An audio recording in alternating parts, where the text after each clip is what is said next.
In the beginning of the Civil War, the Union and the Confederate leaders strategized to lead their respective sides to many victories and losses that shaped the course of the war. In the first 2 years, the war seemed to vacillate between the Union winning and the Confederacy winning, but by the end of the first 2 years, the Confederates appeared to have the upper hand. The Civil War began on April 12, 1861, and lasted over 4 years. The two sides fighting the war called themselves the Union and the Confederacy.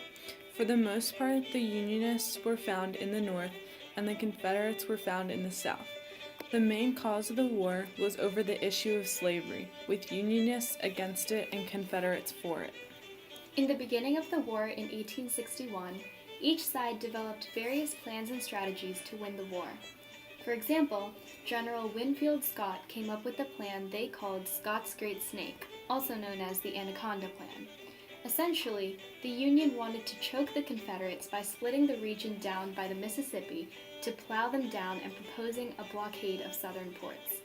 Because the idea resembled a snake squeezing and suffocating its victim, the popular name arose. However, the idea was never officially adopted by the Union government, and they resorted to other strategies, as seen in the first major battles of the war. The first Battle of Bull Run, which took place on July 21, 1861, in Manassas, Virginia, was a clash between Confederate and Union troops. Near a river called Bull Run, Union troops marched along from the capital to the Confederate troops stationed there. Irvin McDowell, a Union general, was ordered by President Abraham Lincoln to attack the Confederates. However, the Confederates were able to bring in reinforcements and were able to push through the Union line and send them fleeing with one rallying cry known today as the Rebel Yell. This was a shrill, animal-like cry of Confederate soldiers during the Civil War that boosted the Confederate soldiers' confidence and struck fear in the Union soldiers.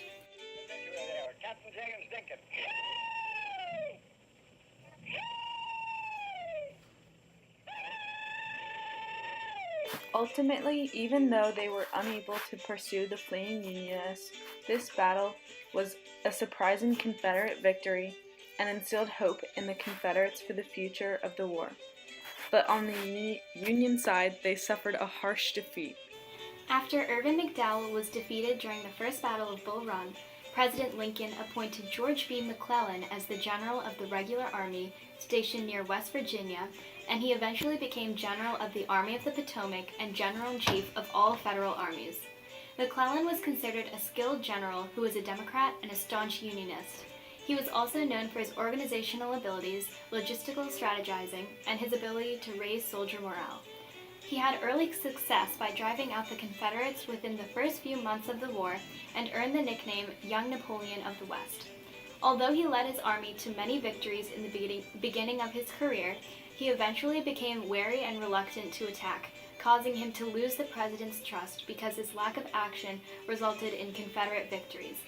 However, despite these Union losses, the war had many Union victories as well in the first 2 years that countered the Confederate victories.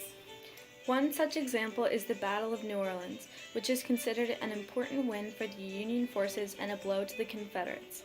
The battle began on April 24, 1862, when a Union Admiral, David Farragut, led his forces in a bold dash past Jackson Fort and St. Philip Fort. But the Confederates, in anticipation of an attack from the Union, had already sent gunboats up from the Mississippi River, where they waited for the Union troops. The Union had to fight off this Confederate fleet, and they were able to successfully plow through the Confederates and sink their 8 ships. The Confederate general stationed at New Orleans recognized his troops were limited and didn't have much to fight off the Union with, so he pulled his troops from the city. The Union troops forced the forts to surrender on April 29, 1862. The Union had an official victory for that battle. This victory, contrary to what happened in the aforementioned battle, gave the Union hope and provided to them that they had the ability to win the war. But unfortunately for them, this victory was not enough to sway the war The Battle of Fredericksburg, which took place on December 13, 1862, involved 200,000 combatants, with the Union having 120,000 soldiers and the Confederates having 80,000 soldiers. Ambrose Burnside, a Union general, led his troops across the Rappahannock River to attack Robert E. Lee's army in Fredericksburg, Virginia. Robert E. Lee was the celebrated commander of the Confederate Army during the Civil War and was also the commander of the Army of Northern Virginia. Many have praised him for his brilliant tactics, and he continues to be a prominent historical figure today. Known for his persistence and determination, Lee led his side to countless legendary victories through careful strategizing, which helped the Confederates gain confidence. One such victory was at the Battle of Fredericksburg, where the Union had many miscommunications between generals, which resulted in a delay of their troops and allowed more time for the Confederates to prepare. In Fredericksburg, Lee and his army defended their land expertly, while the Union suffered 13,000 casualties. As a result of the Union losing this battle, Union morale plummeted, and the war seemed to be leaning in favor of the Confederates at the end of 1862. Ultimately, within the first 2 years of the American Civil War, skilled generals and commanders on both sides of the war were able to effectively lead their armies to numerous victories that impacted the course of the war, but also endured harsh losses that resulted in a fluctuating war that went on to last until April 9, 1865, almost 4 years after it began.